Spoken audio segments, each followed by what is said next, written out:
Hour parts of Tampa just now getting back to normal. Flash flooding, stranding drivers and keeping some from their homes. The water has now receded, but the threat is far from over. Yesterday's rainfall record-breaking. The National Weather Service saying it was the most we've seen in one day in 65 years, and it wasn't even a tropical storm. Yeah, but that fact is only raising concerns about what could happen if we do get hit by a hurricane. And as ABC Action News reporter Carson Chambers tells us, it all comes down to how much you're willing to pay. Carson? Well, hey, actually, the weather is starting to kick up again out here in South Tampa. It looks like it's actually going to let loose again. We're at the intersection of Henderson Boulevard and South Del Mabry. This is a problem spot. It's been a problem for a long time. This intersection was actually underwater yesterday, and a lot of cars stalled out. We know this is an intersection that floods, but now city leaders say it's time to do something about it.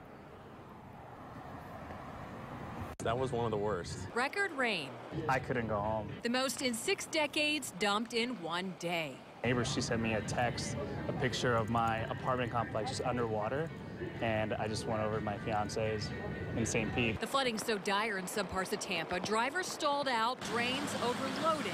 It doesn't seem like we're well prepared. We aren't, if you ask City Council Chair Harry Cohen. I think it should be very obvious to everyone in this community that we have a major infrastructure problem that we need to deal with immediately. Cohen says the city is looking at raising stormwater assessment fees for homeowners to pay for regular upkeep, even put in new underground culverts. There were problems all over the city, and you know, the longer we go without really making the necessary adjustments to deal with this, the worse the problems are going to get. Right now, Tampa homeowners pay $3 a month in stormwater fees. That's on the low end compared to other cities like Orlando, where fees are almost $10 a month.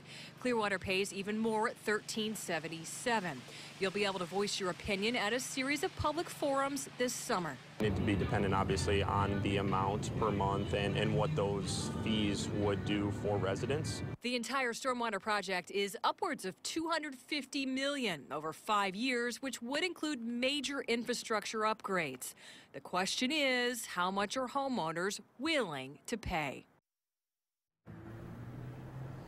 And that will be up to homeowners. City Council is going to set some dates for those public forums in about a couple of weeks on June 25th. Count on us to let you know when those are. Live in Tampa, I'm Carson Chambers, ABC Action News.